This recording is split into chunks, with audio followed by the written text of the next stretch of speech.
What's up, everybody? Welcome to another edition of At a Glance, a series in which I give you an appetizer sampler glimpse into a particular faction in 40k. And the goal behind it is to help you decide if you want to take the next step and look further into the Force on your own, or maybe even start collecting that Force as well. So open the chopping block this time by viewer request is going to be a Dark Angel Successor chapter. This was a request in the past to start doing some Dark Angel Successors. I did one, the Angels of Vengeance, and now I'm coming back to do another one before I tackle some more recent requests. So with that said, I'm going to be looking at the Angels of Redemption. Now, the Angels of Redemption are a second founding Dark Angel successor, and they're one of the original three successors we knew about from 40k Fluff in terms of Dark Angel codices pre-4th edition. In 4th edition, we got kind of a proto 5th edition Codex of the Dark Angels, because it was done in the limelight of what 5th edition codices would be, but it came out in 4th edition.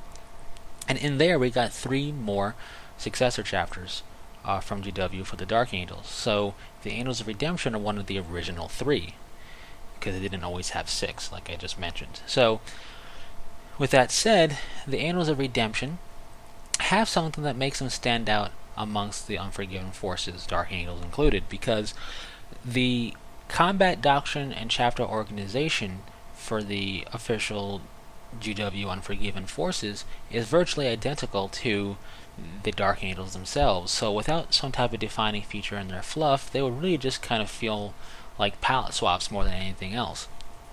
And that isn't the case for the successors, thanks to Fluff. So first things first, second founding force, long history. We don't have that much written on them considering the fluff of how they have a long and glorious history. And they're pretty famous, you could say, as a chapter. They're almost as famous as the Dark Angels themselves, which is a good indication of how active and successful they were, or are, I should say. And with that said, they do have a bit of a dark cloud over their fame, and that is the fluff that makes them stand apart from other Unforgiven forces. All Unforgiven hunt the Fallen, Dark Angels included, obviously. The Angels of Redemption are the most dedicated to the hunt of the Fallen, meaning they will hunt the Fallen no matter what they're doing, no matter where they are at that time. They will redeploy to hunt the Fallen.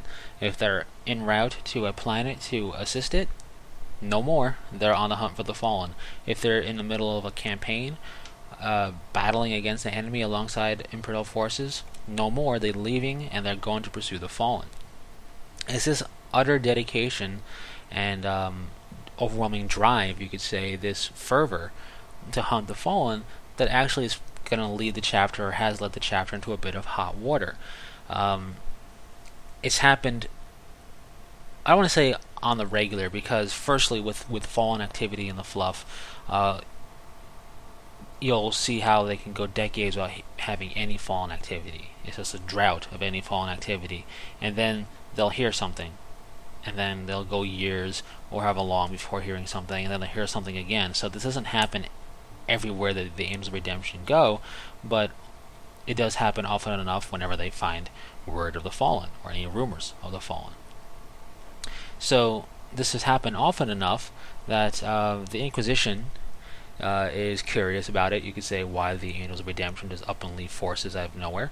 The Hilos of Terror have heard about it, and Imperial forces are just outright refusing any offers of aid from the Angels of Redemption, rather than risk being abandoned out of nowhere. And this is a huge insult to any Space Marine chapter, to just outright refuse assistance, but they're doing that rather than risk being left high and dry out of nowhere. Now, Space Marines are autonomous units, so they could show up at a battlefield anyway. But and you can bet the Unforgiven, if they're hunting the Fallen, are going to do that for sure. So you could say an offer of aid is kind of superfluous, but the point is, the fact that aid is being declined of a Space Marine force is evidence that a bit of dark infamy there, in terms of them abandoning forces to hunt the Fallen. Now, of course, if they're fighting alongside the Unforgiven, it's not just going to be an outright abandoning, because the other Unforgiven forces will know of the Fallen activity. They'll probably discuss it and send a joint task force or something.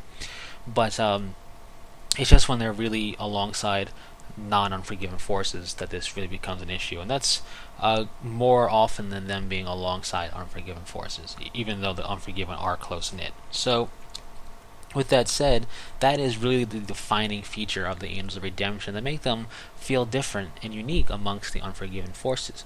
Because, like I said, all unforgiven hunt the fallen, and for the Angels of Redemption, no price is too high for a successful hunt. And a really well-known example of this is the Gatling Hive Militia. They were fighting against orcs and had the Angels of Redemption on their side. And moments before what would basically be the final battle, the Angels of Redemption got word of a fallen.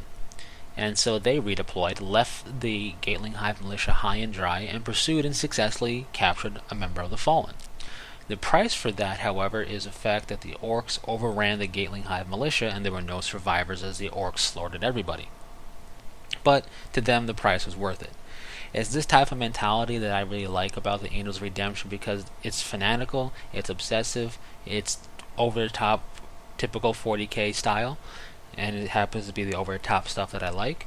And it's also, in a sense, if you give it a twist and really look deeply into it, a noble type of thing that the Redemption chapter is doing, because they're pursuing the hunt for the fallen to redeem the First Legion no matter what, no matter the cost to them, both in battle, in reputation, or what, because they're not just risking physical harm in battle against the fallen because they abandon positions. Yeah, it's not good. It's very cut and dry, and it leaves Imperial forces taking excessive casualties, but the byproduct of that, or the direct result of doing that over and over, is the potential of the chapter being damned and excommunicated. And they're willing to risk excommunication, essentially, and being labeled as traitor to pursue the hunt for the fallen to redeem the Legion overall. So I kind of find that as having a bit of a noble purpose to it. But because the forces don't know why they're being abandoned, it doesn't come across that way. So anyways, that's the Angels of Redemption bit of fluff, kind of a glimpse into it that really is a defining feature of them. Like I mentioned, combat doctrine and tactics and organization of the chapter is virtually identical to the Dark Angels, essentially. Their first and second company are Deathwing and Ravenwing, like respectively, and I say that because they don't call them Deathwing and Ravenwing. Now, if you're playing in a game, you're going to list it in your army list build as a Deathwing squad or a Ravenwing squad just for ease, but when it comes to fluff, they don't call it Deathwing and Ravenwing. That's Dark Angels only. Also, the color scheme is uniform throughout the chapter. The Deathwing and the Ravenwing themselves of the Dark Angels have a color scheme change for themselves. Not so with the Angels of Redemption for their first and second company. That's like a Dark Angel specific thing. So, looking at a chapter with a more uniform look, which could be more appealing to people. So, with that said, their look is a bit difficult to achieve because their color scheme is halved. And being that they are an older chapter in terms of being around longer, and written about in books, you can see their halved color scheme is a bit old school. We don't get as many halved color schemed chapters anymore. So with this, it's kind of an old school look, and they're halved completely, backpack and all. So their left half, which has a chapter marking on it, is bone colored like the Deathwing or the Angels of Absolution, and their chapter symbol is a stylized winged skull. That's their left half. Their right half is green like the Dark Angels, that same Dark Angel-y green, Caliban green, paint, whatever you want to call it, but the Dark Angels green color, that darker green, and they use squad markings just like the Dark Angels do. So that's their right half. Now their chest emblem is red, which is very striking on both colors. And this is kind of an acquired taste color scheme because A, you gotta like the colors involved, and B, you gotta like the halved scheme nature. And specifically, you gotta like the way red and green look together. Some people think it's too holiday-y and they don't like it together on their models, but you might. I think it works here. I think it's visually striking, and because it's not full-on, it's not half green and half red, I don't really have a problem with it too much. what's really striking is their robes. Their robes are also red colored, so that really leads to models standing out amongst a force that's on the battlefield, for example. So if you want a force that's definitely going to look different and stand out, the Angels of Redemption will do that. Now when it comes to Codex, it's no surprise that the Dark Angels Codex is the way to go. There's no restrictions for them in this Codex. You want a Countess, Samael, and a jet bike, you can do that. It's been stated in previous publications and stuff for the Dark Angels that their successors are equipped just like the Dark Angels, essentially, and that the Dark Angels have actually gifted rare relics of technology like jet bikes to their successors, so their second company leader has a suitable mount to hunt the Fallen in. And that's why I say there's no restrictions here. In some cases with successors of a chapter, there will be restrictions. Lamenters, for example, in the previous at a glance that I did, they have restrictions because they're a ragtag force at the moment, so they're not going to have access to absolutely everything like a Blood Angel chapter would, or like the Blood Angel chapter would. So there's restrictions there, but not so much any restrictions here. So build however you want in the Codex, and it'll work for the Angels of Redemption. When it comes to collecting them model-wise, any generic Space Marine bit or kit from Forge World or GW will work, and any Dark Angel bit without the Dark Angel symbol, not Simon, but the Dark Angel symbol not being prominently displayed will work. So Dark Angel shoulder pad won't work. Dark Angel symbol on the chest prominently displayed won't work. But a minor Dark Angel symbol on a weapon or dangling from a chain bit, no big deal.